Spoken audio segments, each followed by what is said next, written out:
उदयपुर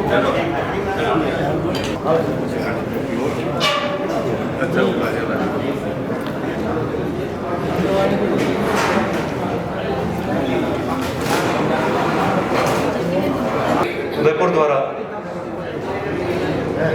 भारतीय नववर्ष को लेकर आयोजित आज की इस प्रेस वार्ता में आप सभी मीडिया प्रतिनिधियों का हार्दिक स्वागत और अभिनंदन। महंत इंद्रदेव दास जी महाराज, आप सर्व संप्रदाय संत संस्थान उदयपुर के संस्थापक और अध्यक्ष हैं। ब्रह्मचारी श्री गुलाबदास जी महाराज, आप सर्व संप्रदाय संत संस्थान के राष्ट्रीय प्रवक्ता हैं। आपका माकड़देव धाम स्थान है जो कि जाडोल में स्थित है। हमारे बीच में रमेश जी शुक्ल, श्रीमान रमेश जी शुक्ल, आप शिक्षाविद हैं और इस समिति के संरक्षक हैं। डॉक्टर परमवीर सिंह जी दुलावत, आप इस समिति के नववर्ष कार्यक्रम के और समिति के संयोजक हैं। कार्यक्रम को आगे बढ़ाते हुए मैं श्रीमान रमेश जी शुक्ल से निवेदन करूंगा कार्यक्रम की रूपरेखा और नववर्ष के बारे में अपने विचार रखें। जैसा कि अभी बताया कि आने वाले 30 तारीख को भारतीय नववर्ष, इसको लेकर के विभिन्न प्रकार के आयोजन उदयपुर में होने वाले हैं। उस संबंध में विस्तृत जानकारी आप सभी के समक्ष रख करके और उसके बारे में समाज को जागरूक करना, ऐसा एक आग्रह आपके प्रति करने के लिए मैं यहाँ उपस्थित हूँ। सर्वप्रथम यह आयोजन समिति की ओर से आप सभी का मैं स्वागत करता हूँ। जैसा कि हम जिस आयोजन को करने वाले हैं वह हम सभी का सामूहिक आयोजन है और इसलिए इसको हमने नववर्ष समाजोत्सव इस रूप में आयोजन किया है। और जब हम कहते हैं कि इस भारतीय नववर्ष का आयोजन हमको करना है तो ये सिर्फ एक उत्सव नहीं है, अपितु ये हमारे समाज जीवन में हमारी जो ऐतिहासिक वैभव काल है, जो हमारी ऐतिहासिक श्रेष्ठता है, उनको पुनर्स्थापित करने का एक प्रयत्न है।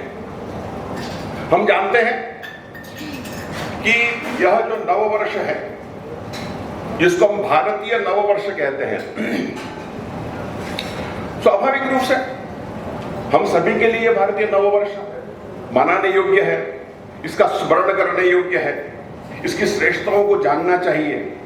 मगर हम जानते हैं कि काल के इतने थपेड़े हमारे समाज जीवन के ऊपर लगे हैं, वो लंबे समय का हमारा संघर्ष काल रहा है।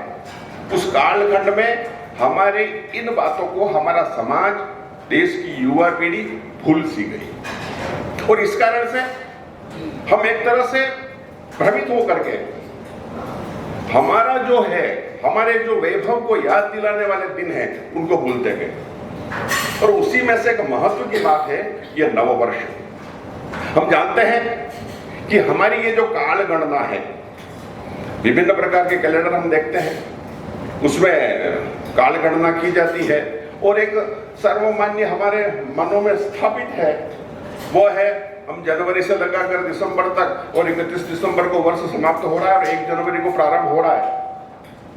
इसी को एक वर्ष के रूप में मान करके हम अपने इस काल गणना को भूलते गए, जबकि हमारी काल गणना अत्यंत प्राचीन, विशुद्ध वैज्ञानिक, यह रहते हुए भी हमारे मन में इसके प्रति किसी प्रकार का गौरव का भाव नहीं रहा और हम ये मानने लगे नहीं है, तो उसी बात है, जबकि वास्तव में यह विशुद्ध वैज्ञानिक परंपरा हमारी रही है। हम जानते हैं हमारे यहाँ पर आज अगर हम सभी अपने जीवन में जो चाहे विवाह होगा, वो चाहे जन्मदिन होंगे, चाहे हम कोई काम करते हैं, उसको भारतीय तिथि से हम मानते हैं, दिनांक से नहीं। कारण क्योंकि हमारी सारी काल गणना जो है, हमारे पंचांग जो है, वो विशुद्ध विज्ञान पर आधारित है और इसके कई सारे उदाहरण हमको मिलेंगे। इसकी प्राचीनता के बारे में सोचेंगे तो ये जो चतुर्युगी है, ये लाखों वर्ष का लंबा एक कालगणना रही है। मगर अभी अगर हम सोचें कि द्वापर युग के बाद में कलयुग प्रारंभ हुआ, उसको 5000 से अधिक वर्ष हो चुके हैं। और आज अगर हम देखेंगे तो यह इस 30 तारीख को जब चैत्र शुक्ला एकम होगी तब 5127वां वर्ष लगेगा। इतनी प्राचीन कालगणना आज कोई है ही नहीं। अगर विक्रम संवत के बारे में विचार करेंगे तो ये 2082 ये वर्ष प्रारंभ होने वाला है, यानी कि इससे प्राचीन कोई कालगणना हो ही नहीं सकती। इतनी प्राचीन हमारी कालगणना है। अगर हम मासों के बारे में विचार करेंगे तो जब ईसाई कैलेंडर आया उसमें सर्वप्रथम 10 महीने का वर्ष था, पर वो बैठा नहीं 365 दिन। हमारे यहाँ तो प्राचीन काल से थी, सूर्य ग्रहण हो, चंद्र ग्रहण हो, ये सारी गणना हो रही थी, मगर वहां नहीं हो पाई है और इस कारण से फिर उसको बार बार बदलना पड़ा। हमारे यहाँ हम देखेंगे हमारे जो मास है वो चैत्र मास से प्रारंभ होते हैं। जब चैत्र मास से वर्ष प्रारंभ होता है, चैत्र शुक्ला एकम आने वाली है, इसके लिए भी हमारी खगोलीय गणना जो है वो प्राचीन काल से, वैदिक काल से आ रही है। आप देखेंगे तो ध्यान में आएगा कि हमारे पंचांग में चैत्र मास लिखा है। आप कभी देखना उसमें नक्षत्र होते हैं। अगर आप पूर्णिमा को कौन सा नक्षत्र है, जिस माह में चित्रा नक्षत्र होगा वह चैत्र मास होगा, जिसमें विशाखा नक्षत्र होगा वह वैशाख मास होगा। ऐसे 12 महीने जो हैं उसमें इसी प्रकार से नक्षत्रों की गणना करते हुए मास का निर्धारण किया है। हमारे यहाँ 2 तरह के मास प्राचीन काल से चले आ रहे हैं। एक तो चांद्रमास जो पूर्णिमा को पूर्ण होता है, और दूसरा सौरमास। आपको मालूम है कि हमारा जो सूर्य है वह एक राशि के अंदर एक भ्रमण करते हुए 12 राशि में जो घूमता है तो 12 महीने लेता है। और इसलिए आप पंचांग में कभी देखेंगे तो ध्यान में आता है कि हर महीने 14-15 तारीख के आसपास संक्रांति होती है, कभी बदलती रहती है, यानी कि अपन मकर संक्रांति कहते हैं, तो उस दिन वो मकर राशि में सूर्य आता है। और इस प्रकार से सूर्य 12 राशि में भ्रमण करते हुए पूरे 12 वर्ष, एक वर्ष पूरा करता है। तो इस प्रकार से हमारा सौर मास और ऐसे कालगणना अधिक मास। आप अगर पंचांग में देखेंगे तो हमारे पंचांग निर्धारण करने वाले चंद्र ग्रहण, सूर्य ग्रहण की गणना करके सटीक बताते हैं। ये कहां से आया? ये हमारी प्राचीन काल गणना के कारण है। इसके बारे में अगर हम विस्तार से विचार करेंगे तो हमको ध्यान में आएगा कि यह हमारी काल गणना अत्यंत प्राचीन है, वैज्ञानिक है, मगर इसके बारे में हमारे मन में गौरव का भाव क्यों नहीं है? इसके बारे में हमारे मन में यह श्रेष्ठता क्यों नहीं है? क्यों हम गुलाम मानसिकता से सोचते हैं? ये एक प्रश्न है। इसके बारे में विचार करने की आवश्यकता है। और इस कारण से ये जो चैत्र शुक्ला एकम है ये हमारा नव वर्ष है और समाज जीवन में इस दिन को उत्साहपूर्वक मनाना चाहिए। और इसलिए देश भर के अंदर ऐसे लंबे समय से इस प्रकार की योजनाबंदी शुरू हुई और लोगों ने विचार किया कि हमारे इस नव वर्ष को मनाना चाहिए। और इस रूप में ही हम उदयपुर में भी इस नव वर्ष को अच्छे तरीके से अपनाएं, समाज जीवन में स्थापित होना चाहिए। और इसलिए यह कार्यक्रम का आयोजन किया है। हम जानते हैं कि इस दिन का महत्व, इस चैत्र शुक्ला एकम के दिन सृष्टि की रचना इस दिन से प्रारंभ हुई। अपना विक्रम संवत इस दिन से प्रारंभ होता है। जैसा मैंने कहा कि यह जो युग चल रहा है कलियुगाब्द उस दिन से प्रारंभ होता है, यानी कि जो भी गणना है वो इस दिन से ही प्रारंभ होती है। और इस कारण से यह दिन हमारे लिए गौरव का दिन है। समाज में इस दिन को हम स्थापित करें और इसलिए इस आयोजन को हमने किया है। इसके बारे में अगर मैं विस्तार से आपको बताऊं तो बहुत लंबा समय इसमें लगेगा, क्योंकि आपको जो यहाँ पर पुस्तिका और वितरण की है इसमें कई सारी जानकारी आपको दी हुई है। आप सभी से मेरा निवेदन है, क्योंकि मीडिया जो है वो समाज जागरण करने का महत्वपूर्ण माध्यम होता है। क्या हम समाज में अपने देश को गौरव को स्थापित करने वाले इन बातों के बारे में समाज को बता सकते हैं क्या? ऐसे कार्यक्रमों के आयोजन सफल होने चाहिए, यशस्वी होने चाहिए, समाज में स्थापित होने चाहिए। क्या इसके लिए हम अपने प्रयत्नों को जोक सकते हैं क्या? ऐसा एक विचार करने के साथ ही समाज जीवन में स्थापित हो, ऐसा एक प्रयत्न नववर्ष समाजोत्सव समिति कर रही है। आप सभी का सहयोग मिले, इसको पर्याप्त मात्रा में कवरेज मिले, ऐसा आग्रह करते हुए मैं अपनी बात समाप्त करूंगा। मैं समिति के संयोजक डॉक्टर परमवीर सिंह जी दुलावत को आमंत्रित करूंगा आज के इस अभी होने वाले कार्यक्रम की रूपरेखा रखें। लोकतंत्र के चौथे स्तंभ मेवाड़ के सभी वरिष्ठ पत्रकार बंधु और समाजजनों का भारतीय नववर्ष समाज उत्सव समिति की ओर से हार्दिक अभिनंदन और स्वागत है। आने वाला विक्रम संवत 2082 आप सभी के लिए मंगलमय हो। पिछले 3 वर्षों में आप सभी साक्षी रहे हैं। साध्वी जी रीतम्बरा जी, परम पूज्य बागेश्वर धाम जी और पिछले वर्ष प्रदीप जी मिश्रा का भी आना तय था, लेकिन किन्हीं कारणवश गुरु जी मेवाड़ की धरती पर नहीं पधार पाए। इस बार जो आयोजन है वो त्रिदिवसीय आयोजन है। पिछले जो आयोजन थे हिंदू नववर्ष के वो 1 दिवसीय था। आपके सामने जो 3 दिवसीय आयोजन है उसकी मैं रूपरेखा बताऊंगा। भारतीय नववर्ष समाज उत्सव समिति में अलग अलग समितियां बनी हुई हैं, जिसमें उदयपुर शहर में 9 नगर और 2 खंड है। खंडों में लगभग 120 गांवों में हमारी समिति है, 75 लगभग बस्तियां हैं और उन बस्तियों के नीचे भी हमारी उप बस्तियां हैं और सभी को अलग अलग उसकी जिम्मेदारी दी गई है। इस बार जो 3 दिवसीय आयोजन है 28 मार्च, 29 मार्च और 30 मार्च। 28 मार्च को युवा प्रतिभा प्रकटीकरण का नाम दिया गया है और किसी भी शुभ काम का शुरुआत करने के लिए पहले शंखनाद होता है।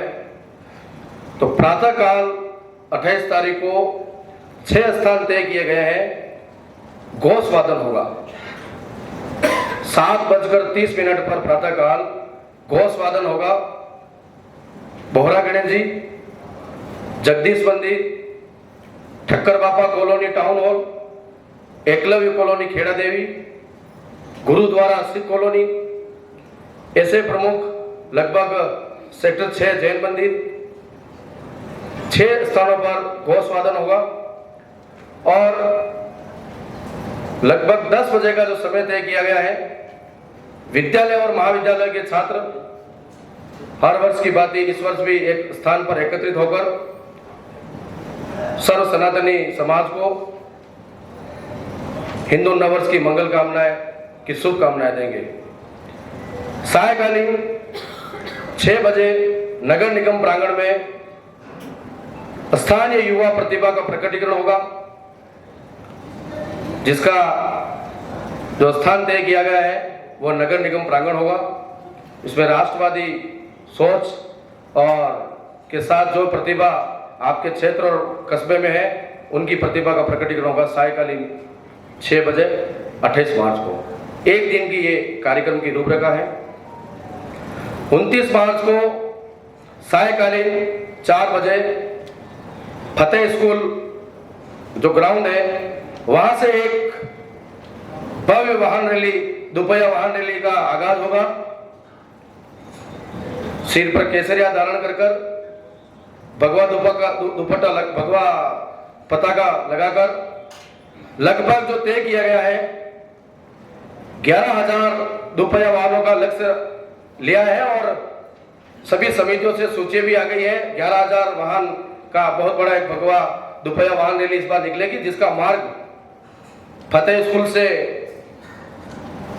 सूरजपोल बापू बाजार, Delhi gate, Hathipol, Chetak, Lok Kala Mandal, MG college, Kot Chauraya, Shastri circle होते हुए शक्ति नगर से आगे टाउन हॉल में इनका वाहन रैली का समापन होगा और सायकालीन 6:30 पर परम पूज्य गुरुदेव बेणेश्वर धाम अच्युतानंद जी महाराज का आशीर्वचन होगा। ये इसकी 29 तारीख की रूपरेखा है। 30 मार्च को हर वर्ष की भांति विशाल भव्य शोभा यात्रा निकलेगी। इस बार मार्ग परिवर्तन किया गया है। शोभा यात्रा में कलश यात्रा, झांकी और परम पूज्य गुरुदेव का आशीर्वचन होगा। ये शोभा यात्रा गांधी ग्राउंड से निकलेगी,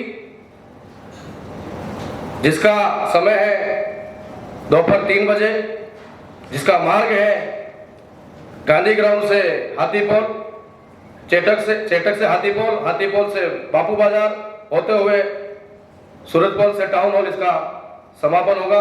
और समापन में संत संप्रदाय के राष्ट्रीय प्रवक्ता परम पूज्य गुरुदेव गुलाबदास जी महाराज का आशीर्वचन होगा। बड़ी सादरी के परम पूज्य गुरुदेव सुदर्शना जी महाराज का आशीर्वचन होगा और परम पूज्य गुरुदेव इंद्रदेव जी महाराज का आशीर्वचन होगा। ये 30 तारीख इसकी रूपरेखा है। लगभग 2 माह से इसकी तैयारी चल रही है और मेवाड़ में इस बार जिस तरह से उत्साह देखा गया है कि भारतीय नववर्ष समाज उत्सव समिति ने पिछले 3 वर्ष में जो विशाल भव्य आयोजन किया था, उसी तरह इस बार भी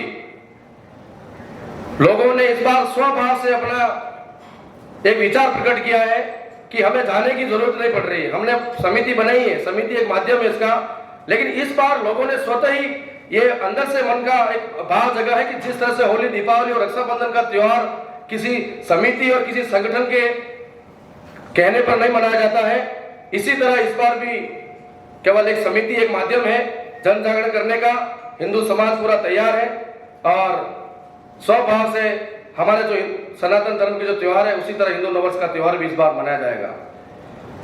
झांकी होगी, झांकियों के प्रमुख बना चुके हैं, शोभा यात्रा प्रमुख बने चुके हैं, वाहन रैली के प्रमुख बना चुके हैं, युवा प्रतिभा प्रकटीकरण के प्रमुख बना चुके हैं। जैसे महानगर में प्रमुख है, वैसे की वैसी जो टोली है, गांवों की प्रमुख भी टोली है और बस्ती की भी प्रमुख टोली है। और आप सबसे भी विनम्र आग्रह है कि प्रयागराज की धरती पे जैसा एक बड़ा 70 करोड़ हिंदू सनातनियों का एक महाकुंभ था, उसी तरह मेवाड़ के इस हिंदू नववर्ष के महाकुंभ में आप सभी आमंत्रित हैं। ये मेरा पूरा विषय है। जय श्री राम।